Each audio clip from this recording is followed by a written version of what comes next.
충북의 지역화폐 인센티브 정책이 내년에도 이어집니다. 당장 할인율과 한도는 조금 줄어들 것 같습니다.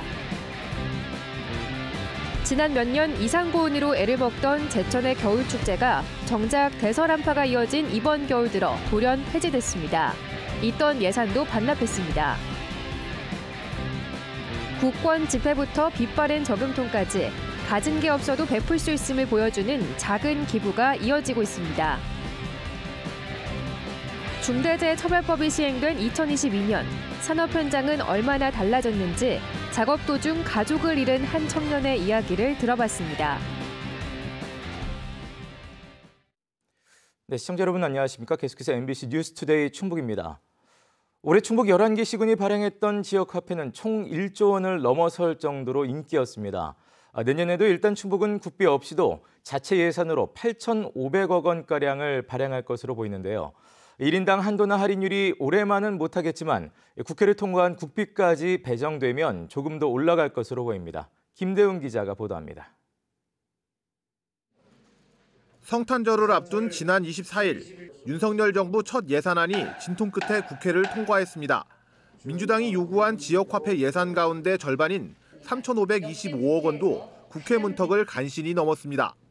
지역화폐는 윤석열 정부의 여러 가지 정책 방향이나 이런 것과 맞지 않아서 올해는 한 1원도 편성하지 않았습니다만은 이재명 민주당 대표가 하지만 정부가 요청하지도 않은 예산이 뒤늦게 국회를 통과하면서 행정안전부는 이 예산을 언제 어떻게 각 시도에 배분할지 정하지 못한 상태입니다. 충청북도 11개 시군은 일단 정부 지원이 없는 상태로 내년에 지역화폐를 발행합니다. 전체 발행 규모는 8,500억 원 수준으로 1조 원이 넘어섰던 올해보다 16% 적습니다. 인구가 많은 청주와 충주, 제천 등 시 지역은 할인율을 10%에서 6%로 낮췄고 나머지 8개 군 지역은 할인율을 10%로 유지하지만 상당수 지역이 1인당 한도를 조정했습니다. 예산이 줄어든 만큼 혜택을 줄이는 겁니다. 아무래도 이게 예산이 수반되는 내용이기 때문에 그 요구는 많지만 그 요구대로 지금 다 추진할 수 있는 상황은 아닙니다. 시군 가운데 가장 발행 규모가 큰 청주시는 내년에도 올해와 비슷한 4,300억 원의 청주페이를 발행할 예정입니다. 한 사람당 월 한도는 30만 원, 할인율은 정부 지원이 내려올 때까지 당분간 6%를 적용할 예정입니다. 일단 1월에는 30만 원 6%로 시작을 하지만 국비가 더 저희한테 이제 확정돼서 오면 인센티브율이 10%로 더 상향해서 운영할 수 있지 않을까. 정부와 여당이 이른바 이재명표 예산이라면서 지역화폐 예산 통과에 불만을 내비치고 있어 내년에 어떻게 예산이 운용될지는 미지수입니다. 올해 충북도민 가운데 지역화폐를 사용한 사람은 76만 명으로 전체 인구의 46%. 할인율과 한도가 줄어든 상태에서 지역화폐가 올해처럼 인기를 유지할 수 있을지 주목됩니다. MBC 뉴스 김대웅입니다. 지난 10월 규모 4.1의 강한 지진이 괴산에서 발생한 것과 관련해 충청북도가 내년에 88억 원을 들여 내진 보강 사업을 벌입니다. 충청북도는 자연학습원과 진천광해원 119 안전센터, 또 괴산과 보은지역 교량 내진공사 등 14개 사업에 정부 특별교부세 88억 원을 확보했다고 밝혔습니다. 충청북도는 공공시설물 내진 보강 사업은 정부 지원 없이 열악한 지방재정으로 추진하기는 어려운 사업이라며 정부의 건의에 지속적으로 지진 피해 예방 사업을 벌이겠다고 덧붙였습니다. 충북에서 가장 추운 최북단 제천에는 지역 특성을 살린 겨울 얼음 축제가 있었습니다. 겨울 같지 않은 근래 겨울에도 매년 진행하느라 진땀을 빼던 축제인데요. 올해야 정말 오랜만에 겨울다운 겨울이 왔지만 이 겨울 축제는 그 사이 사라졌습니다. 자세한 내용 이지연 기자가 전해드립니다. 애써 조각한 얼음성이 연신 흘러내립니다. 차광막으로 볕을 가리고 연신 눈을 뿌려도 소용이 없습니다. 몇 해 전 1월 중순 열린 제천 얼음축제의 진풍경입니다. 당시 한낮 기온이 영상 8도, 그래도 강행했습니다. 온도가 굉장히 좀 낮으면 조각칼이나 전기톱이 잘 이렇게 소화를 시켜주는데 따뜻하면 이게 푹푹푹 꽂히는 현상, 그러니까 좀 더뎌지죠. 추위로 유명한 제천은 이맘때면 이곳을 배경 삼아 겨울 축제가 열려왔습니다. 연일 최저기온 영하 20도 한파에 꽁꽁언 으림지. 일대를 뒤덮은 흰 눈까지 제대로 겨울 풍경이 펼쳐졌지만 올해 축제는 없습니다. 제천시가 축제 전면 폐지를 선언하고 올해 배정한 축제 예산 16억 원을 돌연 반납했습니다. 내년 예산도 반영하지 않았습니다. 거리두기가 해제되며 못했던 축제들이 우후죽순 재개되던 시기였습니다.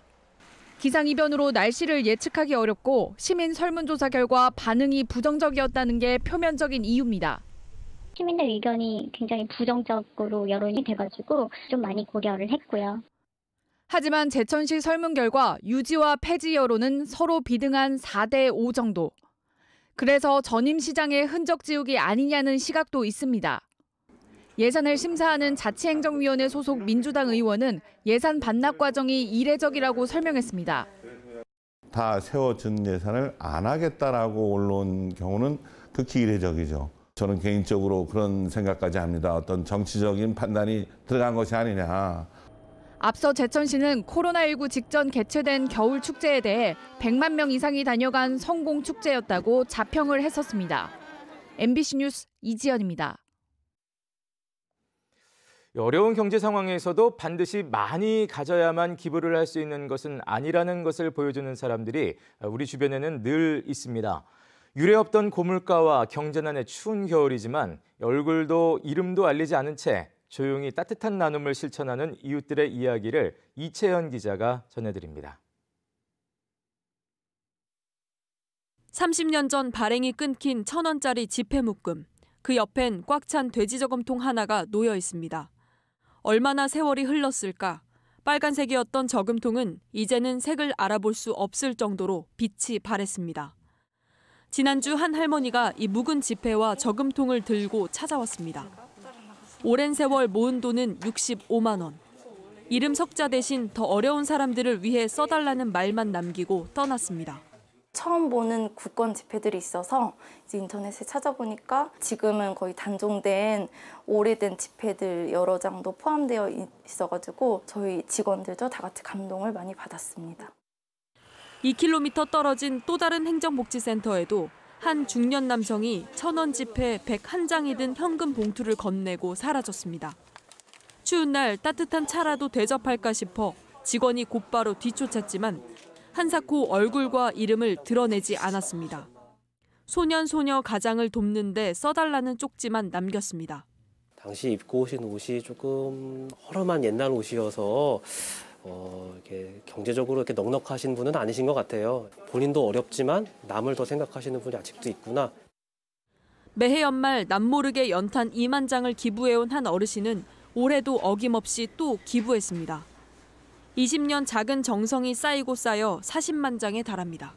손자라고 하면서 뭐 할아버지가 전달해달라고 해서 저희 책상에 가지고 왔습니다, 봉투를. 누가 이제 다른 분이 하실 뭐 그렇다고 생각은 안 들고 계속 하시던 분이 한다고. 청주에서도 80대가 올해로 16년째 20kg 쌀 80포씩을 기부하는 등 곳곳에 익명의 기부가 잇따르고 있습니다. 공공행정기관 기부금들은 사회복지 공동모금회를 통해 도내 취약가구에 전달될 예정입니다. MBC 뉴스 이채연입니다. 화학물질관리법을 어긴 충북도 내 유해 화학물질 취급업체들이 검찰의 수사를 받게 됐습니다.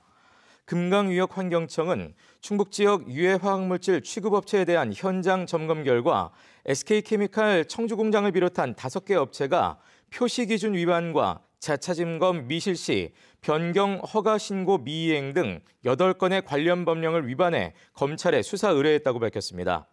이와 별도로 정기검사 미실시 등 28건의 위반 사실이 드러난 도내 17개 업체에 대해서도 금강위협환경청은 최고 600만 원의 과태료를 부과하거나 개선 명령 등의 행정처분을 내렸습니다.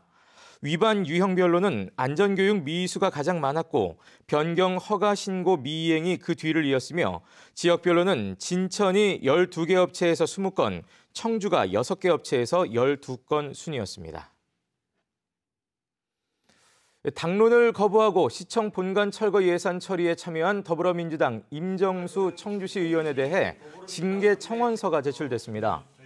청주시 의회 소속 더불어민주당 의원들은 문화재청과의 협의가 될 때까지 시청 본관 철거를 수용하지 않기로 한 의원총회 결정을 거부하고 국민의힘 시의원들과 철거 예산을 통과시킨 임정수 의원에 대해 해당 행위로 더불어민주당 충북도당에 징계 청원서를 제출했다고 밝혔습니다. 이들은 또 김병국 청주시 의회 의장에 대해서도 중립을 지켜야 할 시의장이 오히려 갈등을 부추기고 의회를 파행으로 이끌었다며 공개 사과와 함께 시청 본관 철거 예산에 대한 의회 차원의 재논의를 요구했습니다.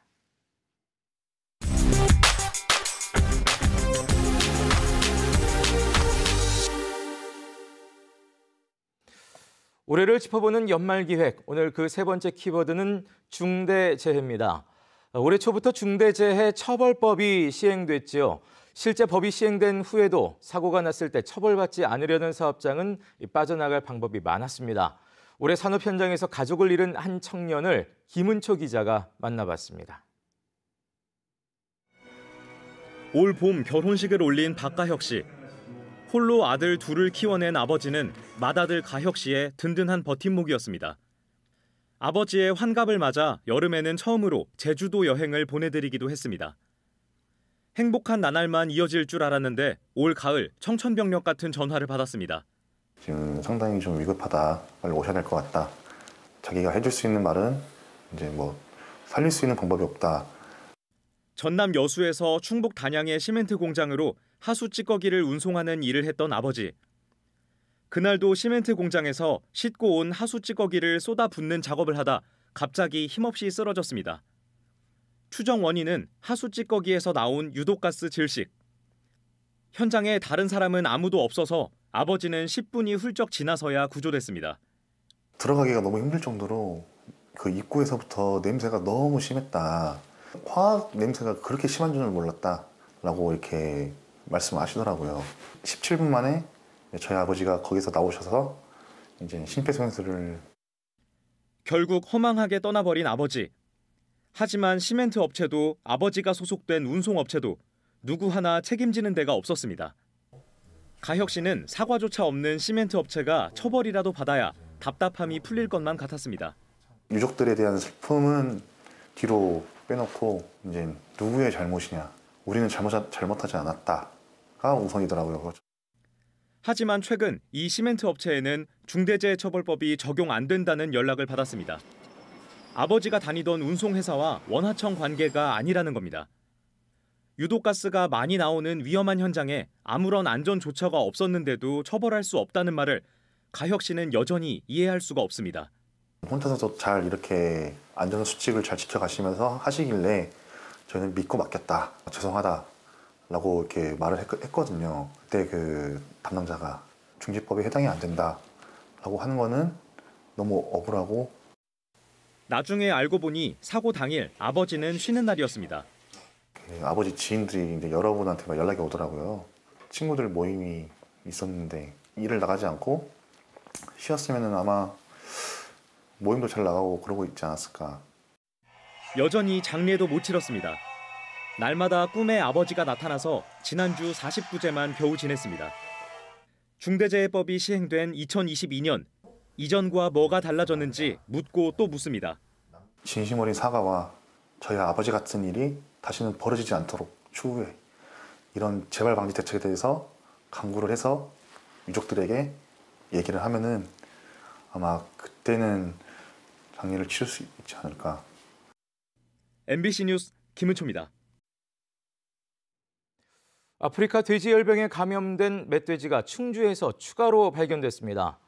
충청북도는 지난 25일과 26일 충주시 소태면과 엄정면 광역 울타리 안에서 아프리카 돼지열병에 감염된 멧돼지가 발견됐다고 밝혔습니다. 소태면에서 발견된 멧돼지는 피해방지단에 의해 수렵됐고 엄정면의 경우 주민이 폐사체를 발견해 신고했습니다. 이에 따라 지금까지 충청북도의 아프리카 돼지열병 발생 건수는 단양과 제천, 보은, 충주, 괴산 등 5개 시군에서 279건으로 늘었습니다. 39년 만에 전국체전 정상에 오른 청주 일신여고 핸드볼팀이 2022 충북체육대상을 수상했습니다. 또 전국체전 육상 2관왕을 차지하고 각종 대회에서 메달을 획득한 진천군청 서지연 선수가 최우수선수상을, 충북 최고 신소리와 양희찬이 우수선수상을, 그리고 제천 용두초등학교 최유진이 신인선수상을 각각 수상했습니다. 생활체육 부문에서는 괴산군 체육회 이주희 지도자가 최우수상을, 이규훈, 정현주 지도자가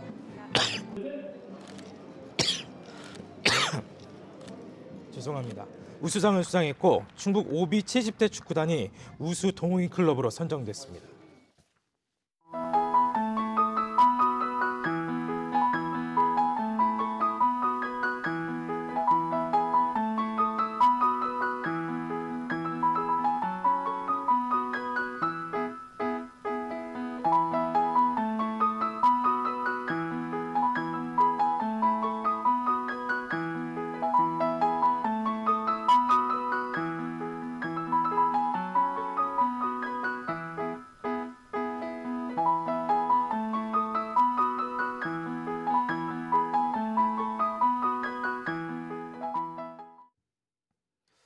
충북 기업들의 새해 경기 전망이 최근 2년 사이 가장 비관적인 것으로 나타났습니다.